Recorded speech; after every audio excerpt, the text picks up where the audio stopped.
Muy bien, pues hola a todos. Hoy me corresponde hablar sobre los cambios en el estado emocional y cambios de conducta asociados a la esclerosis múltiple. Hablaremos un poco sobre la depresión y la esclerosis múltiple, sobre los diferentes cambios de comportamiento que se pueden dar en la enfermedad. Comentaremos la relación de algunos fármacos con alteraciones de conducta y cambios emocionales. Y finalmente hablaremos sobre la repercusión que estos cambios pueden tener en la vida del paciente y de sus familiares y cómo desde nuestra institución abordamos esta problemática. Debemos tener en cuenta que gran parte de las cosas que voy a decir hoy pues no son aplicables a todos los pacientes porque ya sabemos que en la enfermedad determina mucho el momento evolutivo y obviamente el grado de afectación que tenga el paciente, con lo cual pues no todos los pacientes afectos de la esclerosis múltiple son iguales. Y por otra parte, mi experiencia se basa en el trabajo en el Instituto Guttmann, donde atendemos básicamente personas con una afectación moderada y severa de la enfermedad. Hay muchos factores que intervienen en la aparición de este tipo de cambios de conducta y alteraciones del estado de ánimo. Entre otros tenemos la extensión de las lesiones a nivel cerebral, dónde están localizadas esas lesiones, el grado de atrofia cerebral que estas mismas puedan provocar. Asimismo, las lesiones se ha demostrado que pueden generar unos cambios hormonales en el eje hipotálamo-hipófisis y esto también puede determinar alteraciones en el comportamiento o en el estado emocional.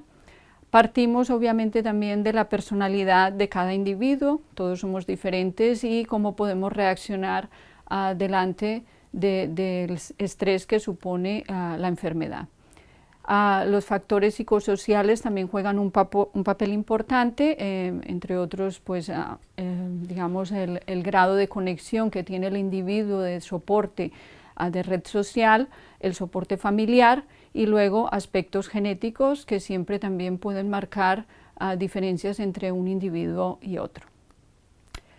La valoración o el papel del psiquiatra en el paciente con esclerosis múltiple está determinado por diferentes factores. En primer lugar, cuál es la motivación del paciente para acudir a una evaluación por parte del psiquiatra. Hay muchos pacientes que no tienen esta motivación, hay muchas personas reacias a acudir al psiquiatra, hay mucho tabú en torno a la figura del psiquiatra y en ocasiones son los familiares quienes de alguna manera intentan llevar al paciente para la primera consulta. Luego también es verdad que no todos los profesionales en el ámbito de la salud mental tienen formación y conocimiento en relación a la esclerosis múltiple y en general a las enfermedades neurológicas y a veces pues no saben enfocar a algunos aspectos propios de estas enfermedades. Finalmente también tenemos que considerar que la exploración, la entrevista psiquiátrica con un paciente afecto de enfermedad neurológica puede estar limitada a veces por temas de movilidad, por una disartria severa que presente el paciente o un paciente con una afectación cognitiva severa puede hacer que la comunicación esté sesgada o sea dificultosa, ¿no?, a la hora de hacer la entrevista. En cuanto a la depresión, hay muchos datos, hay muchísimos estudios que demuestran que la depresión es el problema psiquiátrico más frecuente en los pacientes con esclerosis múltiple. Los estudios pues, muestran unas cifras que varían entre el 25 al 50%, dependiendo obviamente de en qué población se hacen, en qué país y a veces con qué instrumentos o con qué cuestionarios se evalúa la presencia de depresión. Lo más aceptado es que la depresión es mucho más frecuente en pacientes con esclerosis múltiple que en la población general y esto hasta 3 veces más, ¿no?, que en personas sin esclerosis múltiple. Hay muchos factores que también juegan aquí un papel determinante, como por ejemplo tenemos los problemas cognitivos, problemas de atención, de concentración, la fatiga que es propia de la enfermedad, el dolor que puede o no estar presente, todo lo que significa la incerteza en relación a cómo evolucionará la enfermedad, cómo será el futuro, la personalidad, cómo el individuo afronta una situación de discapacidad o cómo afronta esta incerteza, cómo a veces la enfermedad y los problemas de movilidad y la falta incluso de recursos o de soporte social pueden llevar a un estado de aislamiento. Y finalmente, como veremos más adelante, cómo algunos fármacos que se utilizan para el tratamiento de la enfermedad también pueden influir negativamente en el estado emocional. Es importante tener en cuenta que hay algunos síntomas que son comunes entre la esclerosis múltiple y la depresión. Esto de cara a veces a interpretar, por ejemplo, aspectos como la fatiga, como el insomnio, los problemas de concentración, es relevante clínicamente para un médico o para un psicólogo porque pues a veces podemos confundir un paciente que tenga un estado de baja energía, que le cueste concentrarse, que por las noches no duerma, pues un profesional puede pensar que tiene depresión cuando realmente pueden ser simplemente los síntomas de la propia enfermedad. Entonces es importante poder discriminar entre estos síntomas que a veces se superponen. En cuanto a los cambios de comportamiento, digamos que es una entidad que hasta ahora o hasta hace unos 5 o 6 años era muy poco reconocida en la práctica clínica. Yo siempre lo digo, para mí ha sido una gran experiencia trabajar con enfermos con esclerosis múltiple, me han enseñado mucho porque cuando yo empecé a trabajar con esta población hace 15, 16 años, pues claro, al principio veía principalmente cuadros depresivos, cuadros de ansiedad, pero con el tiempo y con haber seguido pacientes durante todos estos años, pacientes que conozco y que les he seguido la trayectoria, pues he podido ver cómo realmente han empezado a aparecer con los años cambios en la conducta. Y estos cambios están bien definidos en nuestros manuales diagnósticos psiquiátricos. Tenemos un manual que es el manual de la Organización Mundial de la Salud, que es la Clasificación Internacional de Enfermedades, y tenemos el manual de la Sociedad Psiquiátrica Americana, que es el DSM, ahora estamos en la edición número 5. Estos dos manuales diagnósticos que guían, digamos, lo que es la práctica clínica de los psiquiatras y de muchos psicólogos, pues nos hablan de lo que son los trastornos o los cambios de la personalidad secundarios a enfermedades neurológicas. Y básicamente el concepto nos orienta hacia un cambio significativo de lo que era el funcionamiento y la personalidad previa del individuo antes de la enfermedad y después de la enfermedad.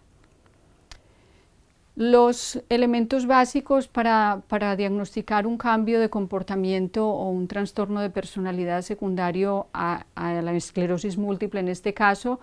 en primer lugar serían las alteraciones emocionales. Cuando hablamos de alteraciones emocionales podemos pensar en cambios de humor que pueden incluso darse en horas o en días, pero también pueden llegar a ser tan severos que constituyen lo que se llama el trastorno afectivo bipolar. O sea, hay pacientes con esclerosis múltiple que desarrollan unos ciclos o unas fases de alteraciones anímicas en las cuales pasan por periodos de depresión intensa y esto puede alternar luego con unas fases de euforia. Muchos pacientes con esclerosis múltiple pueden presentar como una expresión inadecuada de sus impulsos o de sus deseos y se pueden convertir en personas pues, muy impulsivas, que tienen poca paciencia, que incluso en situaciones sociales a veces pueden decir cosas fuera de lugar o pueden mostrarse como muy enganchosos a otras personas, y todo esto es por una incapacidad o una dificultad de regular precisamente esta expresión de los impulsos. El lenguaje se puede ver alterado y hay pacientes que pueden hablar muy deprisa, mientras lo contrario hay otros que pueden hablar muy lento y el lenguaje puede estar muy empobrecido. También pueden aparecer alteraciones de la esfera sexual con elementos de desinhibición, comentarios inapropiados hacia el sexo opuesto o hacia el mismo sexo, y conductas también sexuales de tipo desinhibido como tocamientos, insinuaciones o comportamientos exhibicionistas. Aquí simplemente no quiero entrar en cifras, pero pues quiero mostrar que hay diferentes estudios hechos en países como Noruega, como Estados Unidos, y tenemos otro estudio más reciente, lo que se llama un metaanálisis, que es un estudio que recoge datos de muchos otros estudios, en este caso de 23 trabajos, y como podemos ver, pues las cifras tanto de depresión, de problemas de insomnio, irritabilidad, cambios de humor, apatía, desinhibición, síntomas de agresividad o síntomas de euforia, pues son importantes. Cuando comparamos estos datos de la esclerosis múltiple con pacientes con traumatismo cráneoencefálico o pacientes con ictus, las cifras son similares, ¿no? Y esto nos muestra que en todos los pacientes afectos de una enfermedad neurológica pueden aparecer cambios emocionales y cambios del comportamiento. Finalmente, quisiera comentar que algunos fármacos utilizados para el tratamiento de la propia enfermedad pueden empeorar el estado anímico y de esto hay diferentes estudios que orientan en este sentido, específicamente con el interferón, tanto el interferón alfa como el beta, pueden provocar cuadros depresivos y también se han observado cambios de conducta consistentes en irritabilidad y euforia, básicamente con el interferón y con interleuquina 2.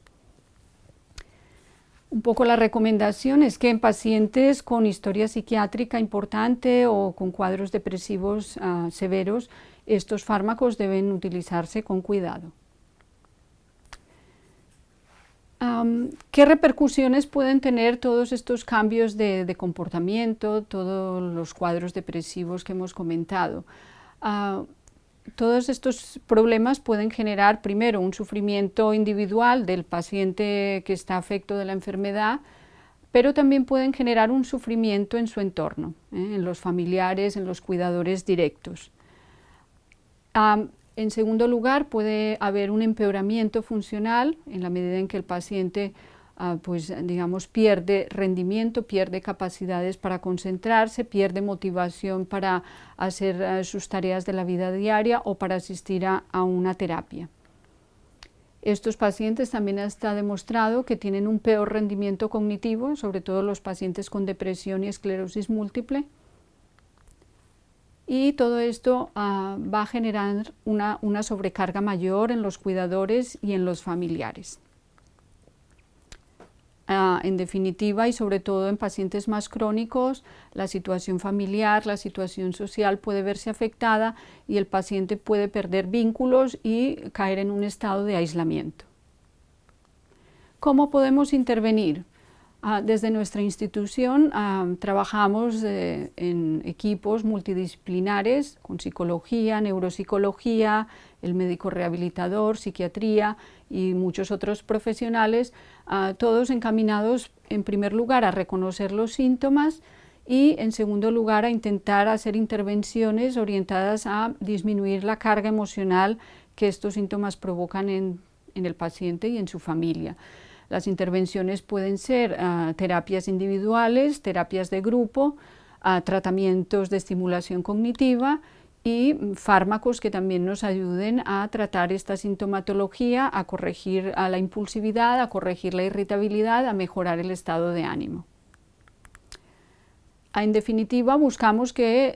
pues la enfermedad esté mejor controlada, que la sobrecarga emocional disminuya y que los aspectos cognitivos mejoren. Esto lo vemos en la clínica y es algo que también está ampliamente demostrado con diferentes estudios, que cuando se intervienen los problemas emocionales y los cambios de conducta en el paciente neurológico y en el paciente con esclerosis múltiple,